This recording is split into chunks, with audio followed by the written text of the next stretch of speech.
Thoi mabukpu kau-kaudana changami. Abo, abo, kaidaurage, abok chakhumda laine. Kangleidi. Numit tasalakpaduda ngaiga ngamaroi haidana chakhrabani. Mana lairik ama pirambadudi nangi kada thamlamlabani. Abo, kai hinjang thongino. Hawai thongjali. Ai kai tawsalauge abo. Sumangda phawwa phido lausandri. Numit tasalakadaure. Hoi, ai lausalurage abo. Thoina fi lauksan ba tholakpadani. Thoyan bana gari thausalakpado. Thoy mangonduda leptuna thoyan bada yinglai. Thoyan baso achapoto pairaga kumtharaktuna thoygi manakta lai. Se, ai chaning de haraga. Thoyan ba makhatada thoygi makutto tapaiduna achapoto namdan pisali. Kar jaw natradine sarungakta ngairani. Linthoidi sarungakta ngaidri yari kaino. Sida linthoi pusalai kaigino. Ningsinglakpa. Kangleidi hankre bokna. Thoyan ba maku khasik nomdana phare dudi ai chalage. Wado haraga thoyan ba magi gari do thaudoktuna thokre. Thoyan bana piramliba achapotuda muna yingi. Aduga suktoktuna achapoto mangonduda thamduna sumangda phawriba phisingdo lakshili. Numidangi matamdo Thoi chak toklaba matung phak thaduna lairing hak paduna lei. Phalanalnusu Thoi ujikan lairikta thawai adumak yauri. Nga ka sum parambadagi banakta leiriba phone do lauraga pung kya tare haini yengi. Thoyan bana phone tawrakadaba matam yauri. Aduna Thoi kanglegi number da call tawsilami. Kanglesu ring amani hek chatpaga phone do pairaklami. Thoi, lairik parira. Padida. Kaigi. Khangdri. Pabayade. Aina ngonda phone tuksira tawrambani. Nang tumlamadrana. Kaigi pabayadri no. Kanagi wakal khalino. Ai chingai ko. Gari chingnariba. Haidokpa yabra. Langlingadi pau phaungnabra. Phaungnadeda. Kaigi phaungno yadra. Makoi magi phone dagi. Phaungnaningai maram leiti. Tanaraga lairik paminawu. Nakoi nidi lairik sumayam haibanina hena hainaba. Nangsu hairadudi. Ado ngasa ina piramba lairik to thengnaraba. Hoi, adudi class 10 gini nangoda dum lairasu yabadubo. Tanjaduda Thoyan basu call waiting changai. Madu ubada kanglei ai thamage. Tumage hairo. Tumage. Wado hairaga Thoi phone do fatkaklei. Kanglei makhatana wari sananingbukum.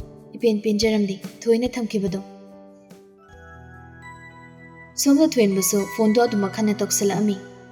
Thoyan bagi call do lai do paikali. Kana wari saino. Imanaba.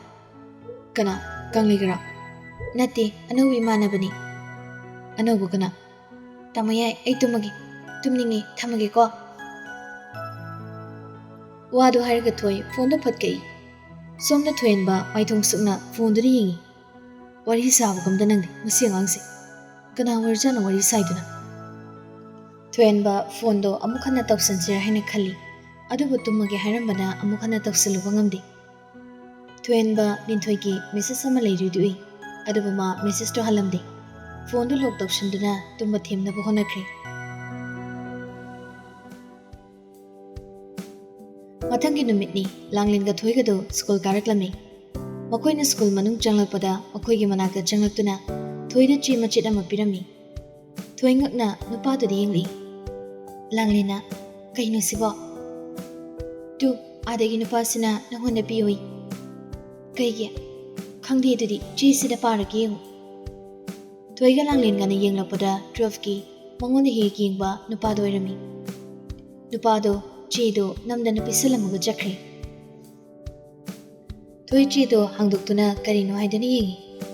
Nuksima pauche leiba haibado oira mali. Langlin nukmi. Aina haibaduni nangonda pamba maliba. Thoi chido beg manungda hapchalaga. Phone number ga sapai. Aina my number se piro haikibadawna. Langlin ga Thoi ga so classroom da changlami. Nupasingduso inaraktuna. Thoi. Langlin ga Thoiga suleptuna nupasingduda yengi. Aigi ming Victor kawe. Hojiki chedo paraba natro. Thoi kumdi tumina lei. Yaragadi nangi number amta. Langlena oina khumai.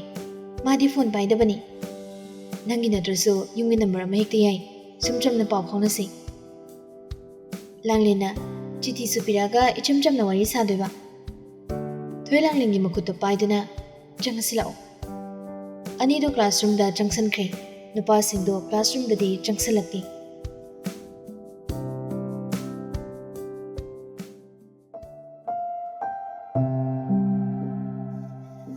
Nakalamadana Lilido magi gari machado Thoenboygi workshop to thaudzili.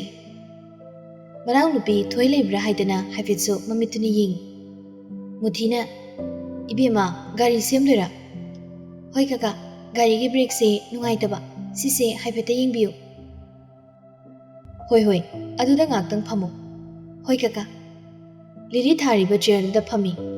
Muthi Lili gi gari du yengna Ibi mase ai kadai dano maukigum tokre. Nongma Thoenboy de lakudani. Thoenbaga album naminabado. Oh, ningsangi. Kadai da chatlubano ibi mabo. Thoenbaga unarubani. Lili do uidaba ngangli. Aikoi Thoenbaga ro, yumdaro. Nati kaka magi thabok mafamdagi thoklaga unabani. Muthi sunong minukmi. Noigi sibo. Lili na hinjilai. Kakane khalido chumabani. Sese nangi gari silori. Brake se chelabani. Kaya lamni kaka. Hera atopo sunataba sibo piramano. Adiri kaka ai chalagi nongma mu thingnarasi. Hoi. Lili su gari do thauduna chakri. Masibu tasingna ikoi Thoenbaga nungsinariba jalo. Nupi sigi mong sinade mali. Masak sibudi thidida phajai.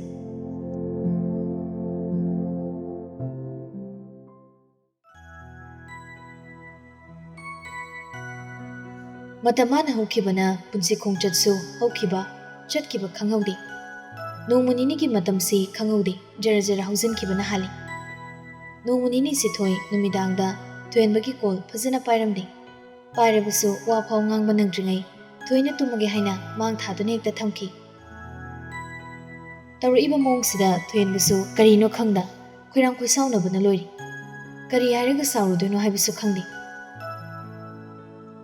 Ngasi suhanagum Thoenba tumamdaida thoide call tawrklami. Ahanba call dudi pairamdi. Phone duda munna yengduna lei. Matawaduda mabongna uraduna. Kanagi phone o tawrido payudana. Painingdi abo. Kainu ni masibo. Kanano tawrido bo. Tamoyai ni. Haima. Adudi paikalaga kainu hangudana. Thoi kumdi. Tombina. Hango. Aisune nang kakaga wari khara saruge. Tombido muthiga wari sananaba thokre. Thoido machinda murum soli. Kaidabagi tawrino khangdi. Magi nupi thoida tawgiri haidadana. Thoenbagi calldo amuk sulami. Handamukti thoiso paikhatuna nakongdo thami. Thoenbadu saurapna. Kainu full aido tadabro. Tamaya kai haidino. Aina hangisana kumu. Tabagi natro aina pairise. Chumna kumba hitabro. Hai, adudi chumna kumba tam. Aingona call tarisa kaigino. Thoenbadu ngakti kumpong khangdale. Handak marang nang kaino mitau tawi. Tamaya si tawri tudi. Aina kedawriba. Tamaya nupi koire tudi. Thoenba maithong sukna kanana koi haiba. Koina bagi natra unarido. Koina draga unagadro. Haipa yam sagan. Sabanati. Aduga nanga aiga wari sabagi kari mari lenage. Pakhangari bagi nuksiba masa khangdabado tawgun. Nupiduna aiga tamoy aiga wari saraga nungairui. Pamsu pamo. Nungsinaradi amanamagi wata gadabani.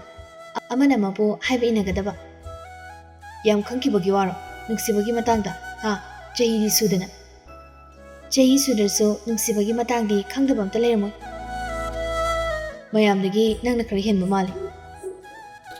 Aingonda phone talk sarok chelin thoigane oina wari sano. Sananingde. Kaigia. Khangde. Tamoyai ibani ngasidiki wari sanargumsi. Thoenba maithongdo isuk sukna. Kaigia.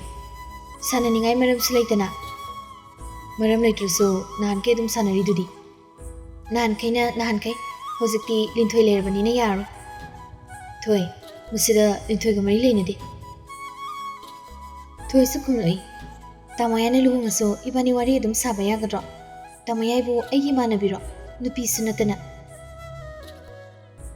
Thoen badu kari khumduna khangdabagi khumphom khangdalai. Ai thamagi tamoyai. Wadu hairaga thoi phone du fatkai.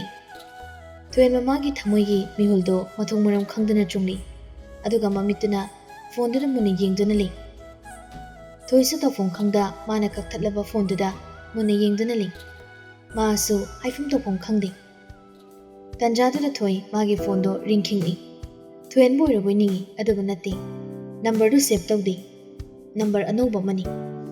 Thoi su kanano khanna phone do paikhali. Hello, kanano? Aini Victor ni school gido. Aigi number sidi kadai degi lauriba. Koi thiraga. Ado kanada gi noba. Kona haigi yang wana phangkrajani. Ai thamagi. Wado haraga thoi phone do fatkak thani. Victor so amuk khanadi phone tok selakpa ngamdi. Thoi gi mawungduda aduna message oina thazalai. Thoi thazalai ba message to hangdoktuna pai. Good night. Good night kaina pakti. Thoi masado tofom amakhangda monduda mamaidu upsanduna lei. Tanjadu da phone da message lakpagi vibration nganglei.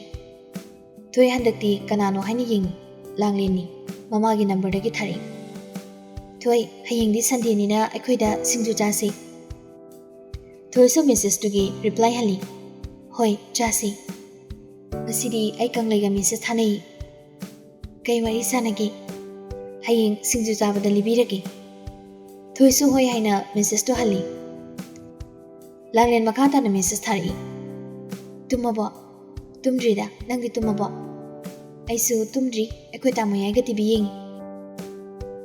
Thoen ba palakpaduda makata na message saludri. Phone do nakanda thamkituna tumin hiptuna lei. Tumbra haisu tumdi. Tumin ada hiptuna lei.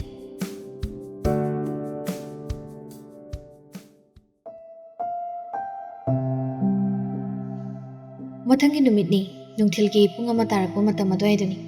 Thoiga langlenga hainakibagi matungina anido langlen hoida singju chanaba langami. Thoina dining table duda famlaga tilau soiduna lei.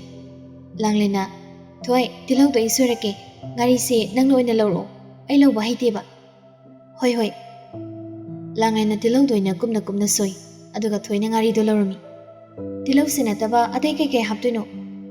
Kobi duga mimi duga tilau duga dum tawrase.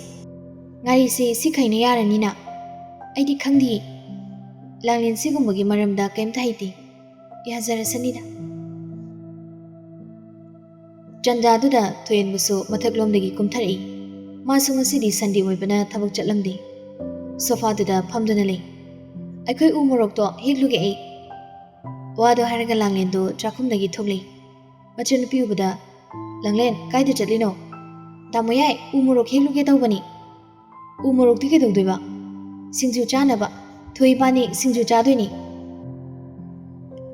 Thoyen bapisumani do haifet inkhanaduna. Thoi lakbro. Hoi chakhumda leihobani. Wado hairamaga langlen do thokre. Thoyen we fukhagotuna chakhumda changli. Thoi do ngari arubodo jamduna leirami. Thoyen bachangakpa madi khangbanati. Magi table mathakta leiriba phone machadudagi message lakpagi vibration nganglakpaduda. Thoi ngari chambagi achupa makutto manakta phadi machama leiriduda taitoktuna phone do lakhotuna yengi. Victor gi message ni thoi hangdoktuna pai. Kedaurigi. Thoi su makut machaduna namlaga message to hali. Langlenga singju chagi tawri. Thoi mu pukningda su khanjai. Masak thibisu nate yang ngoksanabsu mandi.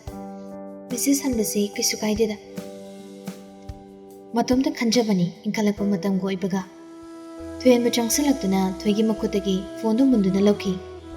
Thoi ikhang khangna ngakna thoyen madi yengi. Thoyen busuktuna thoida muna yengi. Thoi su kayamta haida thoyen madi yengduna lei. Tanjadu dasu thoi magi phone gi vibration do nganglami. Victor gi message ni. Thuyền mawam tangangda tumin thoigi phone do puduna thoki. Thoida ngakna leptuna lehawi. Somda thuyền ba sofa da phamdaraktuna thoigi phone do check tawi. Victor na ngarang tharakkiba message tu su thingni. Hojikta tharakpa message tu su karino haina pai. Charo tudi ehore message tharaki. Thuyền ma mai thong do pungsuk hek suklabani. Call list da amuk check tawa hori. Tanjado da Langlen su umorok hektuna changi. Madu bada thuyền mana Langlen ngaiko. Kehegi tamoyai. Victor aise kanano no school da tambro. Langlen do ngakna magi tamoyai da yengi. Karamna Victor khangamino sini. Khangni tamoyai. Langlen tamoyai da sinu kumlo oida haigano. Tamoyai noida kishtawi. Langlen su oida haiba yarwe khangatuna akhoi school da tamni class ti manade mana 12 ni. Aduga noiga kamaina khangnei ba. Thoida haiba. Kayaba? Nungsi hairakpani. Ado thoinadi yadabani. Mana haisabagi wani. Thoidi yadabani tamoyai. Thoin ma makha tarakta tumina lei. Langlen sumagi tamoyai na makha taraktrabada kitchen da tumina changki. Thoin ma sauna machinda murum soli.